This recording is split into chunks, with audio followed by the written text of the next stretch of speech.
Bonjour à toutes et à tous. Pour cette nouvelle émission de Caribbean Jazz, je reçois une jeune artiste qui vient de faire une première partie d'un artiste que l'on ne présente plus, qui s'appelle Chris. Et là, je présente Jihan. C'est une auteure, compositrice et interprète. Donc, comment vas-tu, Jihan? Ça va super, merci et toi? Ça va, ça va, ça va. Alors, déjà, on va commencer par les présentations. Donc, comment tu te présenteras à quelqu'un qui ne te connaît pas? Waouh! Déjà Jiane, artiste, enchantée. Je sais pas, waouh, c'est une super question ça. Je sais pas, je dirais juste que je suis artiste, que j'aime la vie, mais que j'aime donner de l'amour aux gens.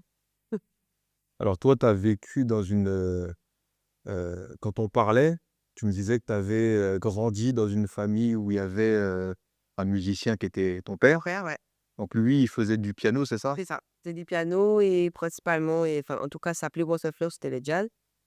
Après, il aimait beaucoup la bidine aussi, donc enfin, je pense que dans tous les cas, sa culture l'a influencé dans sa musique, tu vois? Mais ouais, mon papa, c'était un passionné de la musique vraiment et il m'a transmis ça, quoi. Est-ce que toi, le jazz t'a influencé ou t'as baigné dans différents styles musicaux? J'ai baigné dans différents styles musicaux, mais malgré moi, je pense que oui, le jazz m'a influencé, c'est sûr. Je pourrais pas te dire comment, ni ni pour enfin, ouais, je pourrais pas te dire comment, mais c'est sûr, tu vois? C'est comme, la musique de chez moi, le zouk, tout ça, ça m'influence forcément dans ma musique. Après, est-ce que je fais du zouk? Je peux pas dire vraiment que je fais du zouk, mais c'est sûr que ça influence ma musique. Parce que c'est vrai que quand on écoute ton projet, même moi, je t'ai vu sur scène, voilà, parce que pour le rappeler, tu as fait la première partie de Chris à la Cigale quand même, donc c'est pas donné à tout le monde, avec un public rempli, enfin la salle était remplie. Et les gens, bon, il y en a qui te connaissaient. Oui, je pense qu'il y avait des gens qui me connaissaient quand même, mais principalement, je pense que c'était des gens qui sont d'origine guadeloupéenne en vrai, tu vois? Et puis il y avait la famille forcément qui est venue soutenir, mais ouais, voilà, hein. Donc là, j'ai pu découvrir ton univers. Tu chantes un peu, on va dire, un peu R&B, un peu, Ouais, on sent que tu as différentes influences. j'ai différentes influences et dans tous les cas, j'aime la musique avec un grand M, ben, en fait, je suis pas fermée, tu vois? Par exemple, l'intro de ma première partie, c'était un son un peu bachata, heu, voilà quoi, je chante ce qui me fait vibrer et puis voilà. Et tu es musicienne en plus. Oui, c'est ça, je joue du piano effectivement depuis quelques années. Donc ça a été une influence, de ton père ou Oui, principalement puisqu'il y avait un piano à la maison et je voyais mon papa jouer et naturellement, quand j'étais petite, j'allais jouer le piano même si je savais même pas jouer, tu vois? Je croyais que j mais mais ouais, en fait, c'est la suite, en fait, ça s'est fait naturellement. Ça a été fluide. J'ai commencé à faire du piano, ma maman m'a permis de faire, de prendre des cours de piano par la suite et je pense que c'est quelque chose comment dirais-je? Qui m'a donné un cadre aussi, tu vois? Qui m'a montré que, OK, tu aimes ça, mais il faut persévérer, apprendre de nouvelles choses et comment dirais-je?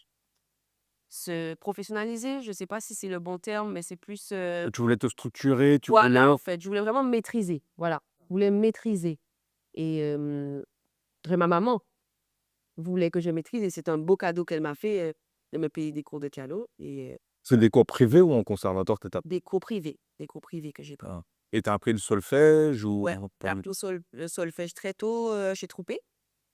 Ah, Ouais, Monsieur Georges Trompé. c'est ça. Pareil. À l'école Trompé, j'ai fait du K aussi. C'est là où vraiment j'ai commencé la base et c'est après, un peu plus tard, j'ai commencé les cours de piano. Hein? Mais ouais, le solfège, c'était chez XCTI, le K aussi. Ah, t'as dû croiser son fils, Sony. Sûrement, Ah. oui, sûrement. Tu jeune donc Oui, tu faisais pas forcément ah. attention à qui et tu as eu le temps de le connaître, Monsieur Trompé? Franchement, je t'avoue que ça fait tellement longtemps que c'est possible que j'ai aperçu ce grand homme, mais j'ai pas de souvenir, quoi, tu vois? D'accord. Ouais, parce que tu étais peut-être Ouais, très jeune j'étais pour jeune, tu vois? Donc ça remonte. donc tu sais jouer un peu du tambourka ou non, tu t'es vraiment focalisé sur le piano? Ah non, je sais jouer du K, D'accord. c'est-à-dire que je pratique plus aussi régulièrement qu'avant quand j'étais jeune. Mais voilà, genre, il y a des petits, des rythmes que je connais encore, tu vois? Et franchement, c'est assez intuitif pour moi, donc il suffit que je réfléchisse un peu, que j'essaye et il y a des choses qui reviennent. Donc ouais, voilà. Alors là, ça m'amène à une question là, parce que ça m'intrigue. Parce que je me dis: «Bon, tu as chanté à la cigale, je t'ai vu avec ton clavier, mais pourquoi tu as pas joué du K? Bah, Même un morceau?» c'est une bonne question, mais c'est vrai que c'est un instrument, c'est une base qui me sert énormément dans ma musique, ça c'est sûr, Ouais. dans tous les cas. Mais c'est vrai que c'est pas un instrument que je joue souvent. Non, les gens voient rarement, voire pas du tout. Mais, mais ouais, voilà, hein, c'est juste que c'est mon instrument fétiche, c'est le piano, je compose avec. Mais c'était un sacré challenge, hein, en vrai, de jouer du piano à la cigale, hein, il Ah faut ouais? voir. Parce que, je prends plus autant le cours, tu vois? Je lis moins de partitions. Donc, je pense que j'avais une petite anxiété par rapport à ça. Mais, en vrai, j'ai géré. Ça s'est bien passé, ça. Non, ça s'est bien passé, hein. Bon, le public, moi, d'après ce que j'ai observé, ils étaient plutôt admiratifs Ouais. et même à un moment donné, on t'a vu derrière le piano, on t'a vu aller sur scène, comment dire?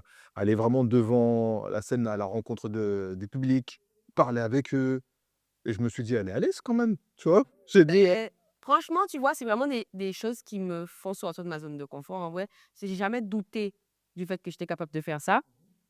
Mais, il faut le faire, en vrai, c'est important, il faut le faire et des fois, tu oses pas, tu vois? Surtout quand tu arrives sur une scène et voilà, tu as pas forcément tes repères et c'est la cigale, tu vois? bah, c'est ça! C'est la cigale, quoi. Et mais en vrai, tu sais, je pense que ma chance, c'est que j'ai toujours été dans ce monde-là, en fait. Quand j'étais petite, il y avait toujours des représentations, des choses comme ça. J'ai fait de la danse, très tôt aussi. Donc en fait, je dansais, soit je chantais devant beaucoup de personnes, en fait. Donc on va dire que ça a toujours été dans le sang. Donc là, maintenant, je pense que le plus difficile, c'est vraiment assumer vraiment et affirmer l'artiste que je suis, sans trop penser à qu'est-ce que les gens vont penser de ma musique, tu vois? Ouais. Donc c'était le challenge hier.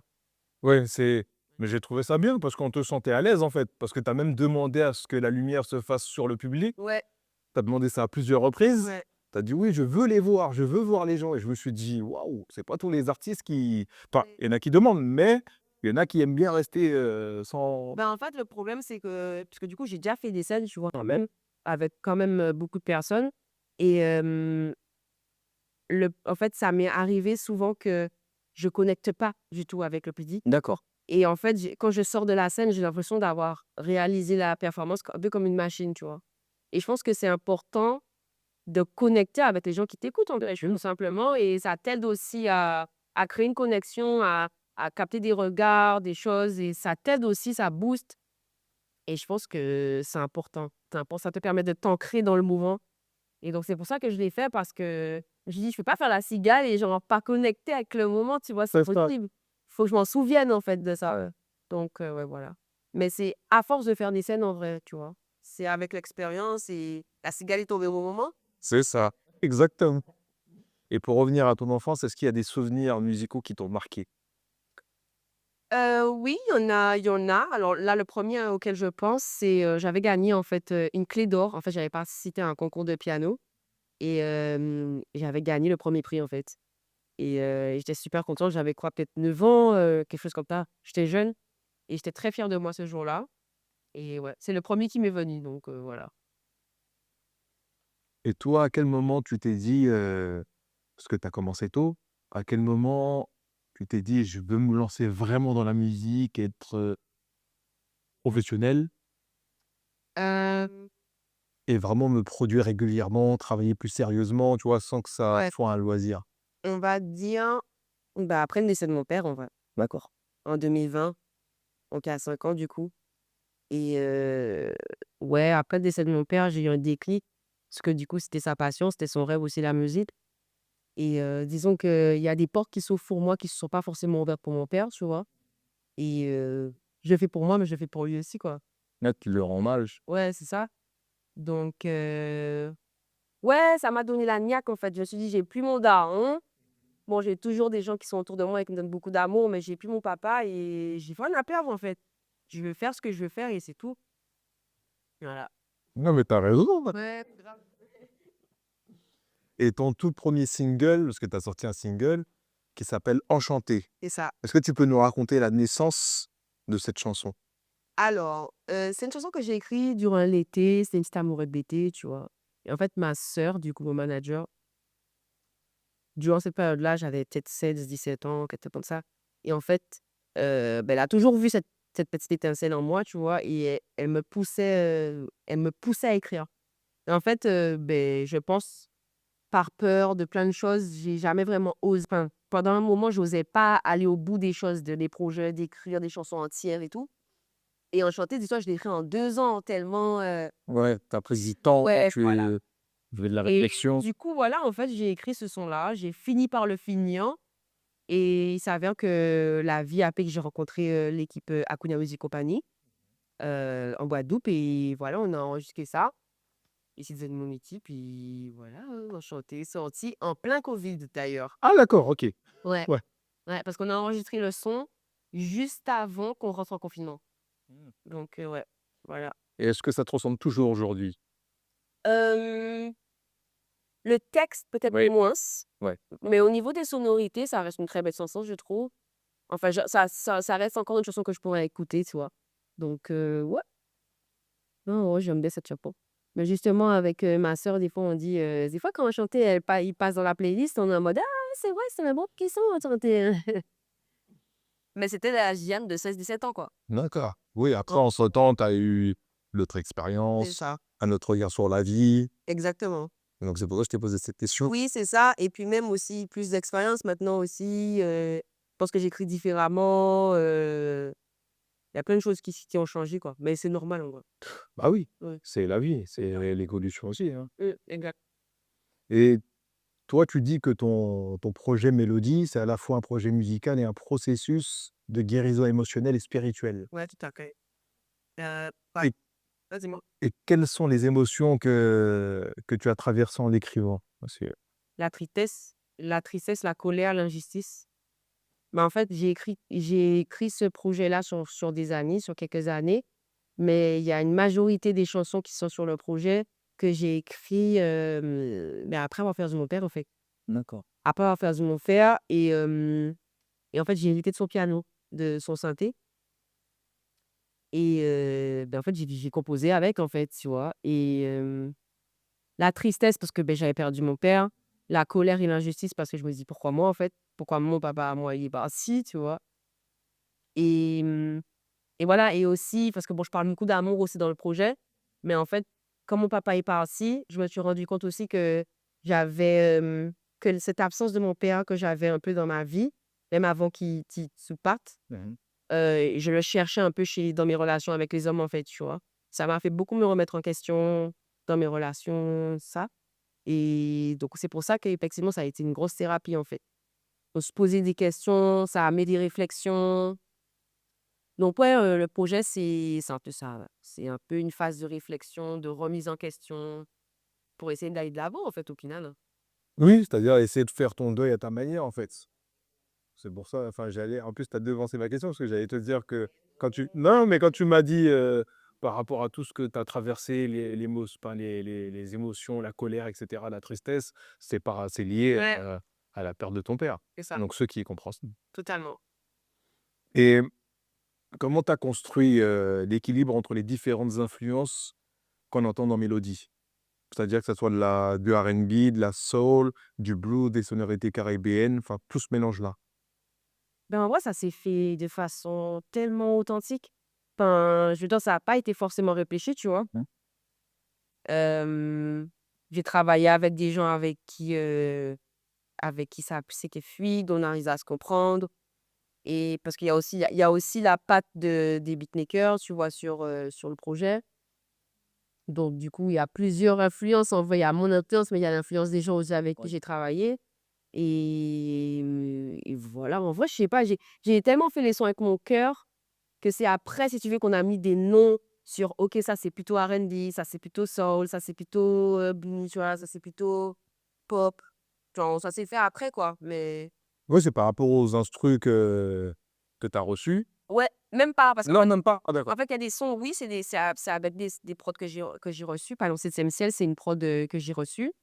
Mais il y a d'autres sons où, en fait, j'ai composé au piano et après, en fait, on a fait un travail avec, le beatmaker. Ah! Donc c'est pour ça que je dis qu'il y a 2 identités aussi dans certaines prods, puisque moi, je suis venue avec mon piano, je lui ai dit: «Voilà, c'est un peu ça le mood, mais exprime-toi, en fait, en tant que beatmaker» et après on crée une symbiose et ouais, voilà. Ah, c'est bien parce que toi, tu travailles vraiment dans l'échange, en fait. Mais je trouve ça tellement plus intéressant parce que pour moi, c'est ça la musique, en fait. Ouais? Donc heu, donc ouais, ça s'est fait comme ça s'est fait enfin, c'était dans le partage, Ouais, dans l'échange. parce que tu as ta patte, c'est-à-dire tu composes et puis après tu vas voir quelqu'un qui, un beatmaker Mmh. et puis tu lui fais écouter et puis après lui, ce qui fait que ça fait un travail qui rajoute encore une autre couleur C'est à ton ça, projet, en fait. exactement, exactement. Mais moi, je kiffe travailler comme ça. J'aime beaucoup travailler comme ça. Après, j'aimerais bien faire des prods aussi, Ouais. parce que je pense que je pourrais faire des jolis prods. Mais je trouve ça intéressant, moi, de travailler avec des gens, d'avoir une autre approche et puis ça rend les choses beaucoup plus riches, tu vois?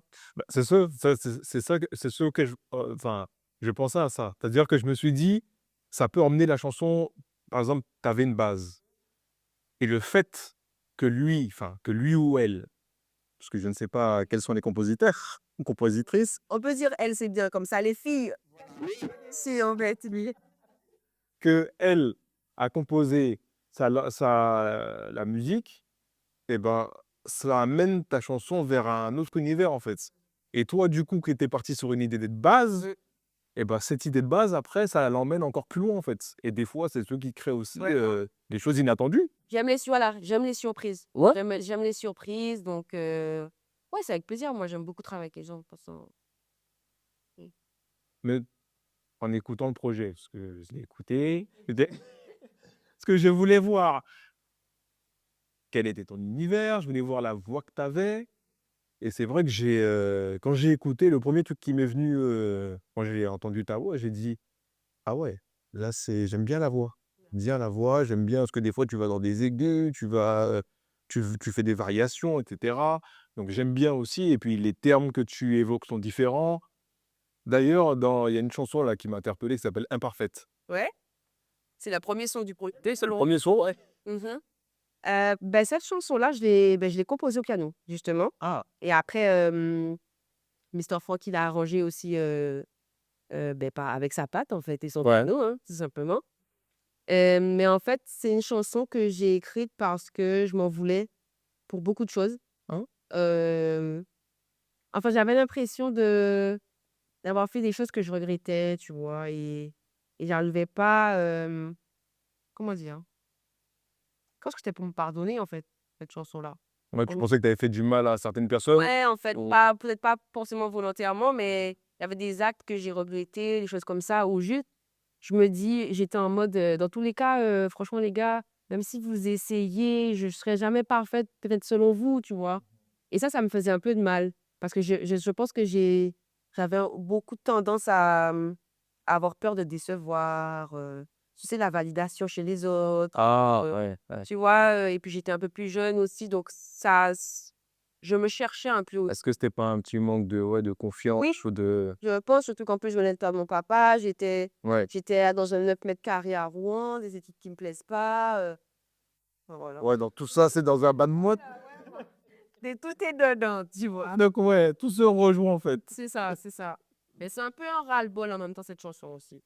Ah d'accord, mais Heu, c'est bien, donc oui, en même temps, tu t'as pu t'exprimer et puis dire vraiment que tu ressentais à ce moment-là. c'est ça. Parce que quand je l'ai écouté, j'ai dit: «Ah!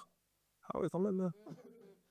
Mais on sent la révolte, on sent que voilà, tu dis tout ce que tu as à dire, tout ce que tu vides ton cœur en fait, juste. Vraiment, Ouais. c'est vider son cœur, c'est littéralement ça pour le parfait. Et on va continuer dans tout ce qui est composition. Donc tu écris, tu composes, tu interprètes. Ouais. Quelle est la partie du processus que tu préfères? Waouh! Je crois que c'est enregistrer, hein. J'aime bien enregistrer. J'aime bien record mes sons. Genre, écrire, Non, pas moi. C'est pas la partie que tu aimes bien. en fait, ça dépend parce qu'il y a des chansons qui viennent très rapidement Ouais. et d'autres non, tu vois? Et ça, c'est un peu plus frustrant. Après, quand ça devient ton métier, bah, je veux dire, c'est plus par l'envie. Enfin, si, mais non. Oui, mais non. C'est-à-dire que maintenant, comme quand ça devient ton métier, tu dois écrire des chansons dans tous les cas, en fait. Tu dois produire. Ouais, c'est plus en mode, tu te lèves un matin et tu dis, ah, j'ai envie d'écrire une chanson, tiens. Genre, tu dois faire. Et du coup, je pense que quand je suis rentrée dans cette dimension-là, je pense que j'ai fait un peu un déni en mode non, genre, je veux pas faire ça comme ça, tu vois. Donc, sauf que bon, il faut juste y aller, en fait. Faire, ça reste un exercice, en fait, tu vois. Et C'est ça. ça reste un exercice et je pense qu'il faut s'améliorer pour être devenu de plus en plus bon, en fait. Ouais, c'est à force de faire qu'on progresse C'est aussi. ça. Et Si on- puis, je pense qu'à force de faire aussi, tu as des automatismes et tu prends plus ton pied aussi, tu vois. Oui, bah, bien sûr. Et, mais ouais, en vrai, je pense que la partie que je préfère, c'est top liner, finalement. Les top lines, trouver les petites mélodies, quand je pianote un peu. Ouais, c'est le processus le plus cool puisque c'est ce qui vient c'est spontané, tu Oui, c'est vois. ça. Et ça vient du cœur, quoi. Donc, ouais, voilà. Et comment naît une chanson chez toi? Comment naît une chanson chez moi? Waouh! Je vais pas te mentir que, en général, c'est quand je vis des émotions assez fortes, type la tristesse ou la colère. Sauf quand, ouais, non, hein, j'avoue que les meilleures chansons, je les ai écrites, j'étais triste ou en colère, hein. Mais j'ai remarqué en fait, chez beaucoup non, mais c'est vrai ce que tu dis, parce qu'il y a beaucoup d'artistes, quand tu écoutes ce qu'ils écrivent et ben, tu te dis soit ils sont par exemple, il y a souvent une rupture ou soit, il y a toujours un truc qui va pas. Ouais. C'est rare d'entendre quelqu'un qui, voilà, où tout va bien, où tout cool, où voilà, il y a tout Ouais. Mais par exemple, tu vois, La Zone, ouais, c'est une chanson que ça, c'est une chanson d'amour. Vraiment, je trouve que j'arrive très bien à écrire l'amour, OK. par exemple. Ouais, Mais les ruptures ou par exemple une les rencontre? 2, OK. les 2. Genre que ce soit la nourriture ou quelque chose de sain, voilà. Hem, mais ouais, en fait, l'amour, la tristesse, la colère, c'est plus simple. Ah. Ouais, j'ai oublié la question. Je sais plus où est-ce qu'on Non, je te demandais comment naît une chanson chez toi, en fait, comment ton inspiration, elle vient, tout ben, en simplement. tout cas, c'est avec une émotion forte, OK. le plus souvent. Mais c'est vrai que là, en ce moment, j'essaye de me donner un peu de tape, tu vois? Genre, quand je sens que j'ai une petite inspi, je note des choses, j'essaie d'aller pianoter parce que c'est ça aussi, il faut pas être plaignant dans la vie et voilà. Faut un peu fournir du travail. C'est ça, il faut bosser. Ah oui, les gens, ils attendent, là, de l'actualité. Vraiment, c'est vrai en plus, donc ouais. Et tu as collaboré avec, un artiste qui s'appelle YSN, c'est ça? YSN. Ou YSN, voilà. YSN, Nicolas YSN, exact. Ben, du coup, ouais, c'est parti de la Kuna Music Company et donc c'est avec lui que j'ai commencé, en fait, à faire de la musique, en fait, vraiment.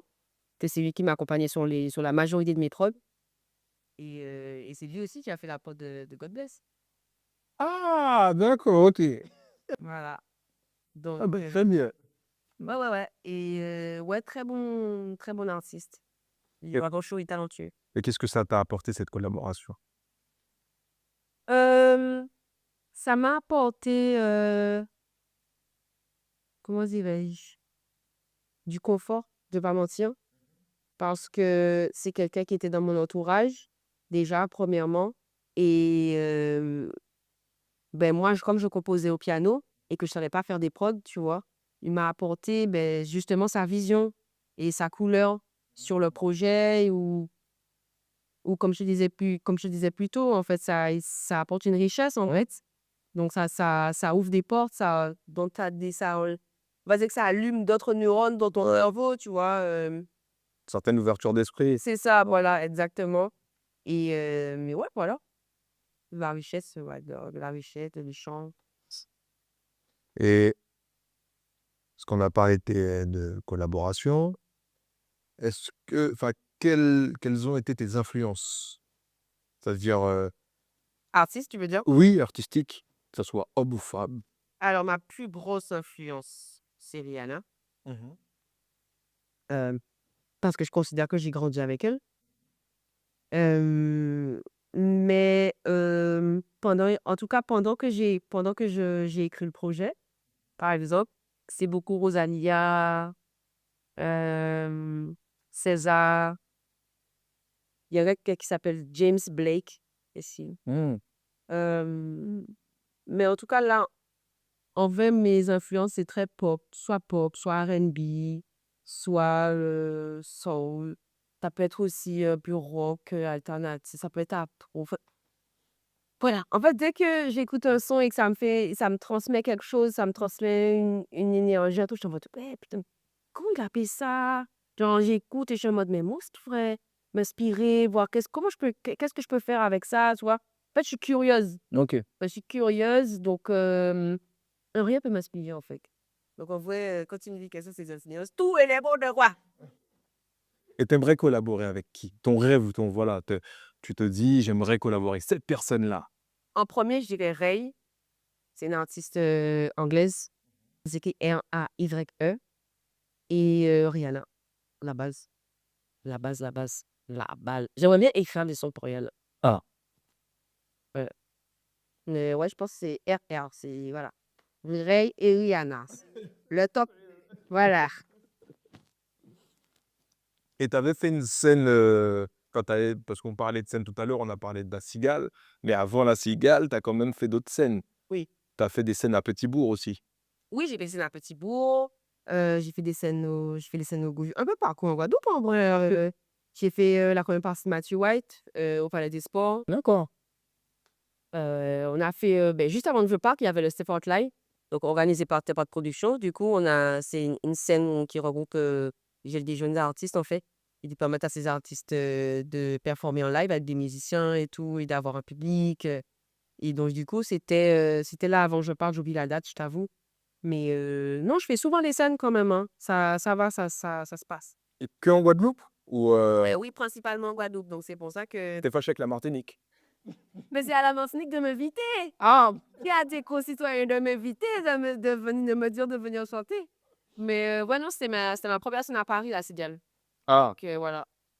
après il y aura peut-être d'autres. Oui, mais il y en a une bientôt, là, le 7 mai à l'Oxymore Stage. Ah, ben voilà! C'est ça. C'est quand? C'est le 7 Le mai. 7 mai? Le 7 mai, l'Oxymore Stage à la place à Châtelet, je crois. OK. J'ai fait exprès de te faire répéter. Je Donc connais mon karaté. ah, c'est ce que je vois. Et en parlant de Step Out, en parlant justement de ça, tu as introduit mon autre question. Justement. Donc tu as rejoint Step Out Oui. et comment tu as découvert ce label? Ben, en fait, on va dire que c'est tout le label qui m'a découvert en D'accord. réalité. Parce que moi, je commençais à travailler avec Akuna. Et par le biais d'Akuna, en fait, les connexions se sont faites et j'ai rencontré Chris. Il m'a fait c'est ce que je faisais et la collaboration s'est faite, hein. Franchement, ça a été assez fluide quand même, tu vois? Et voilà, Chris, c'est un grand homme, c'est un gars, c'est vraiment un homme qui a le cœur sur la main. Et, et voilà, moi, en tout cas, j'ai vu aucune négativité à signer à Step Up. Et jusqu'à maintenant, ça se passe très bien, donc je suis très contente, hein. Ça fait combien de temps que tu as signé? Ben là, ça va être 2 ans, je crois. Ouais, 2 ans. Ah oui, quand même, hein. Et là, tu vas faire un album avec eux, c'est quoi les projets qui sont, Ben écoute, prévus? je pense pas qu'il y ait un projet qui va sortir tout de suite, D'accord. mais dans tous les cas, c'est quelque chose qui va se réparer, oui, je pense. Mais là, je pense que je vais sortir des sons, je vais sortir de la musique. Tu vas sortir Je pense qu'il faut du contenu là pour, des singles, des des singles. Des singles et puis je pense que j'ai aussi envie de trouver qu'est-ce qui fonctionne bien pour moi et qui plaît aussi, tu vois? Que les gens puissent vraiment voir qui je suis artistiquement et en fait, j'aime tellement de choses, je pense que j'ai tellement de facettes artistiquement que il faut que je puisse vraiment trouver le bon mélange pour que les gens puissent comprendre aussi et que ça reste cohérent, tu vois? Et ça reste du travail de trouver vraiment cette science-là. Donc, on va dire que là, c'est le travail, c'est le processus qui est en place en ce moment. Mmh. Là, je suis à Paris, je vais essayer quelques Palantillo, rencontrer des gens et puis voilà, on verra bien ce que ça donne. Mais voilà, j'aimerais bien sortir gamer. Ouais, ouais. Et comme tu es rentré dans le label Step Out, est-ce que tu as déjà fait des collabora est-ce que tu as déjà collaboré avec Chris ou avec d'autres Pas artistes? encore, Non? pas encore avec Chris en tout cas. Pas encore avec Chris? Je pense que ça arrivera un jour quand même, mais pas encore avec Chris. Mais oui, j'ai déjà collaboré pardon, avec, des artistes qui étaient signés à cette époque, D'accord. comme J'aime. Je peux citer J'aime, je peux citer que J'aime. Ah, Mais ouais, voilà.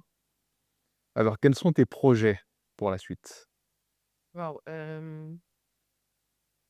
beh, écoute, comme je te disais un peu plus tôt, en vrai, faire de la nouvelle musique, Mmh.